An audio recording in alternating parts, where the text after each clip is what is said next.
What's going on, everybody? Jesse Montano, Meghan, Angley, Gorilla Sports Off Ice pregame live edition, and we are out front of American Airlines Center ahead of Game 1, Avs Stars. Meghan, we've spent all week building it up, and now we're here. Can't wait to get it going.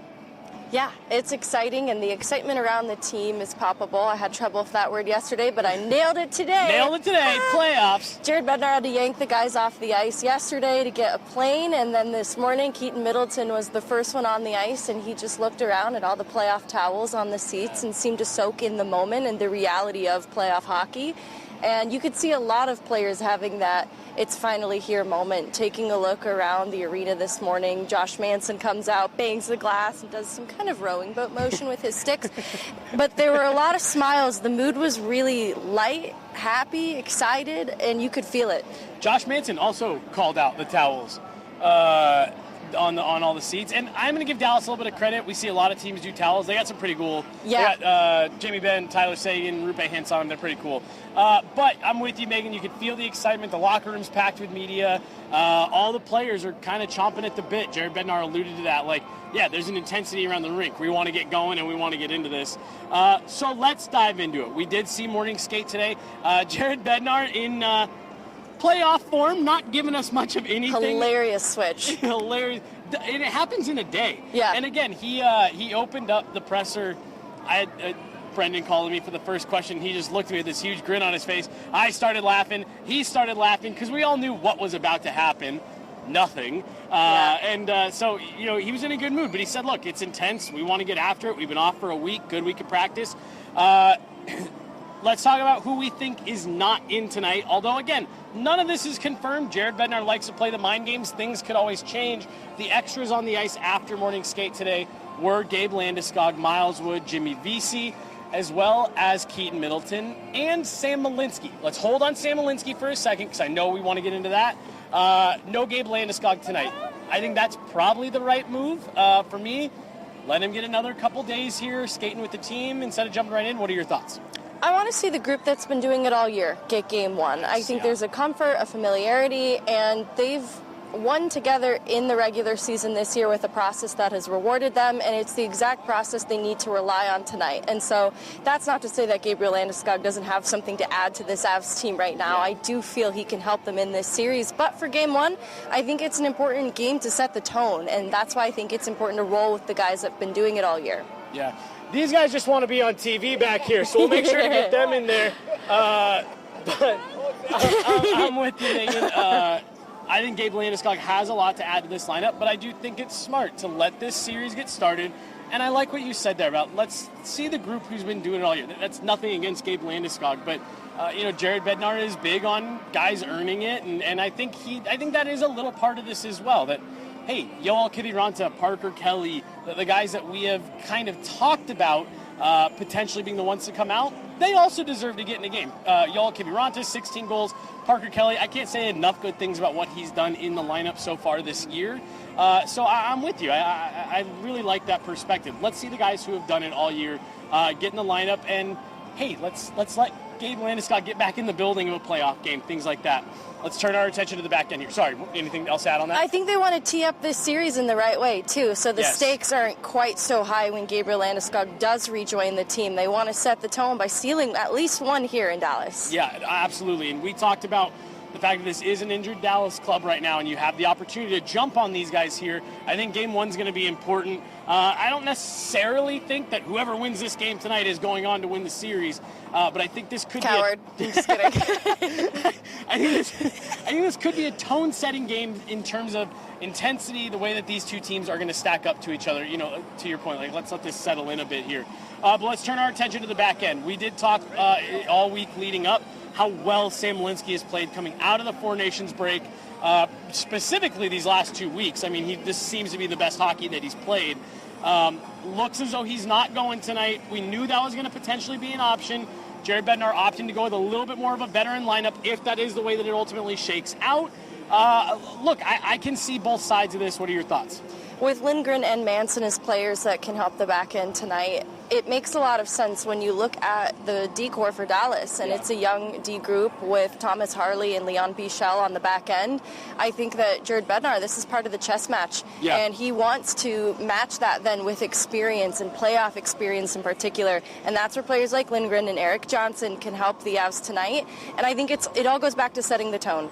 You can kind of get the skill of Malinsky in this series once it's a bit more established, but I think there's a foundation that needs to be built tonight. Well, and not only, if you need Malinsky there, but he's now just a different element. He is very different player from Eric Johnson. He gives you a different dynamic up there. Like you pointed out, with the chess match, that's now just another piece that you can go to. But the more I sat with it, because when you and I were leaving the arena, I didn't like Sam Malinsky not playing tonight, because I think he's earned it so much over the last couple of weeks. But the more I sat with it, I also think that in a game like this where this team is ready to burst the seams and just get going, you might actually need some veteran leaders in that group to rein everybody in a bit. Whoa. Don't get too excited to the point that you start, playing outside of your structure, doing things, silly. We've seen Marty Netchus in the last couple of weeks maybe get a little bit too excited at times and play his way into turnovers, things like that. So I'm with you. I think having Eric Johnson in the lineup to not only provide something different than what Sam Malinsky provides, but be a little bit more of that veteran leader, and just, if Gabe Landeskog isn't back tonight, does not hurt to have another voice like that in the room as well. No, and I think if I'm Sam Malinsky and if I'm Jared Bednar, the messaging is think of him as a secret weapon to unleash in this series, If the Avs are hard to contain up front, imagine how suffocating they'll be then. You add a Malinsky into the back end, and it just infuses the way that they like to play with even more offense. It becomes harder to contain, and I think that can be difficult for Dallas as the series wears on, because I think this will be a morale-setting game in a lot of ways, for Dallas in particular, because there was a difference in morale and vibes around both teams this morning. I think both still had a positivity around them, but there's a bit of shell shock around this Dallas group because Robertson is such a key piece, and obviously they've been without Heiskanen. It's starting to feel a bit dire, and so I think how this tone gets set tonight, it can be just another way to gain an advantage in the series to unleash a player like Malinsky or a Landeskog later on. Yeah, I really like that perspective. We saw Miro Heiskanen out doing some light work with the group at the optional skate today, but to your point, it's exactly what we had kind of talked about, where as the pressure of this series ramps up for Dallas, you might see them trying to force that a little bit more, with whether it be with Miro or with Jason Robertson. And so, the Avs being able to come out and set a little bit of a tone here. Let's talk about who's in net. We talked about Jake Ottinger. Jared Bednar gave a little bit of insight into what he wants to see his team do. It's a lot of what you and I talked about earlier this week. And then I want to talk about Mackenzie Blackwood as well. It's going to be his first playoff start. I'm not going to say that you're worried about him, Meghan, but we've definitely talked a little bit about him here over the last couple days, and just wanting to see him put his best foot forward. Let's start with Jake Ottinger, though. Jared Bednar did mention, hey, look, something that we've got to do different versus what we did last year in the series against the Stars is get to the interior of the ice more, get in front of Jake Ottinger, create havoc in that blue paint, and make it hard for him to see pucks. Not really much different from what you and I talked about earlier in the week.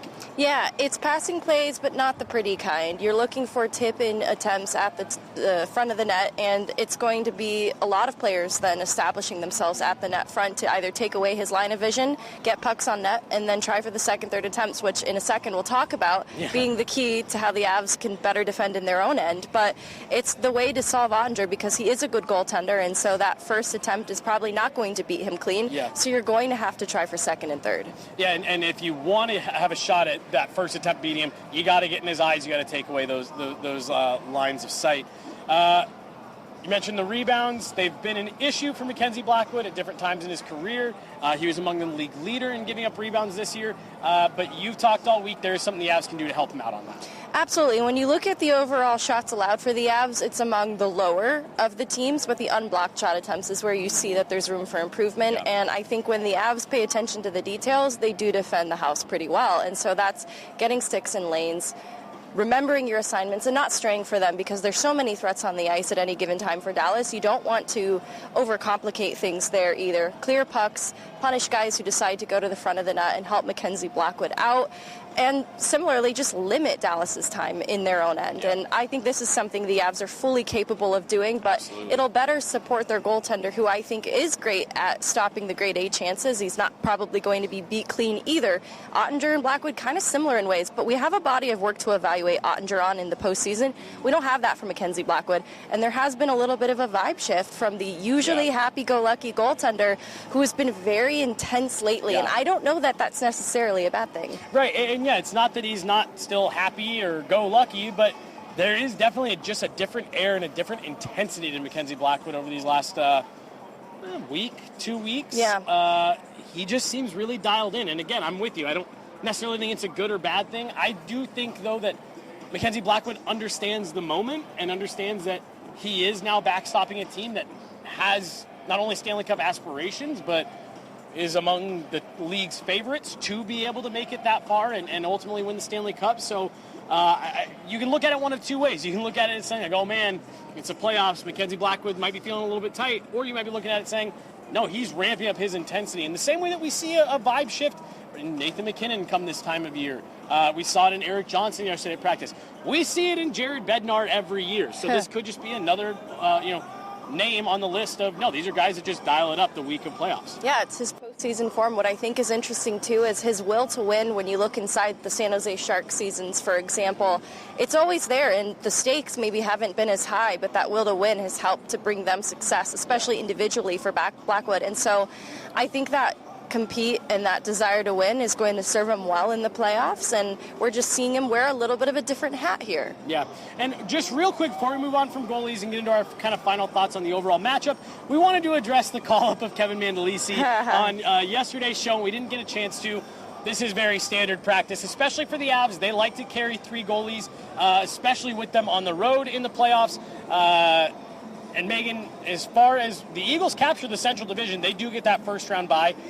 They need their top goalies with them right now. Kevin Mandolisi's kind of worked his way into that third goaltender role with the Eagles. That's likely why he's here. Any other thoughts on that? No, it's pretty clear-cut, especially for practicing. You know, the game goalies get a little bit of a reprieve for the practice days with a Mandolisi on the ice. We saw it with Arvid Holm last year in the Winnipeg series when Justus didn't have the flu and we were all panicking after game one.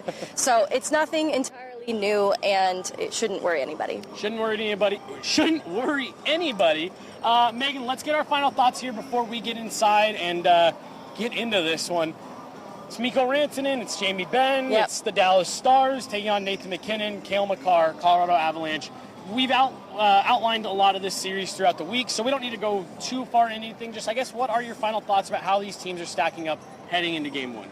I still view Dallas as a threat. I do think the Avs' path through Dallas is made easier because of how depleted the lineup is without key players like Robertson and Heiskanen, but Mikko Rantanen has something to prove. So similarly, a lot of my attention is turning to Marty Necas and how he can be an impact player for the Avs in this series. I think top 6 to top 6, the Avs have the edge, and Marty Necas can be the difference maker. And so I'm looking for him to be in true playoff form and do the things that have rewarded him in the regular season here. Yep, no, I love that. And you asked Jared Bednar about it as well. What will make him successful, and you know, he alluded to just that. I'm with you. I think, look, Chloe put our predictions out yesterday, and I took the Avs in 5, which is a bold prediction. But I just, being around this team, feeling the vibe in this room right now for the Avs, I really do feel like this is a team that's on a little bit of a mission here to prove that they haven't gone anywhere. They are still the Avs from 3 years ago that are to be feared. I think they understand what management did at the deadline, pushing the chips all the way to the middle and saying, we think this is a group that can do it. What Gabe Landeskog has gone through to even make the attempt at coming back. I just think that this is a group that has a lot of spark.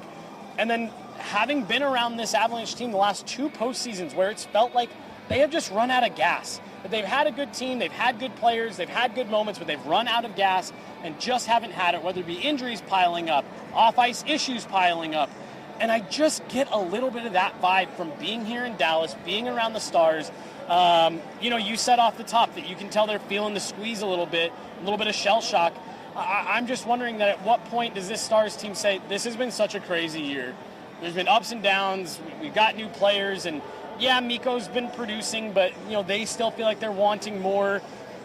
It's just feeling a little bit like it's just not our year. And I could end up eating these words in a hilarious way, be all over freezing cold takes in 2 months, but that's just the vibe that I'm getting, and I think the Avs are out with something to prove in this series. I think the playoff slogan is built different, and I kind of like a modified version of that, same but different, because the same pieces of the core that won them the Cup in 2022 are here.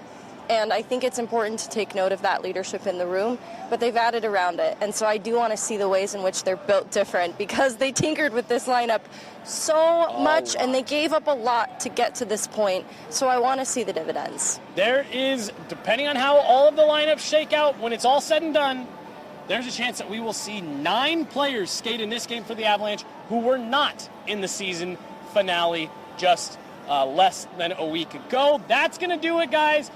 Girl Sports Off Ice, pregame live. We are here, American Airlines Center. Jesse Montano, Meghan Angley got Mark behind the camera today, and all series. Really looking forward to getting this one going, guys. It's going to be interesting, and that's the only thing that I know for certain, Meghan. It's going to be fun, and it's going to be an interesting series here. Avs Stars dropping the puck less than 2 hours from now, 6:30 back home, 7:30 here. Let's get inside, Meghan.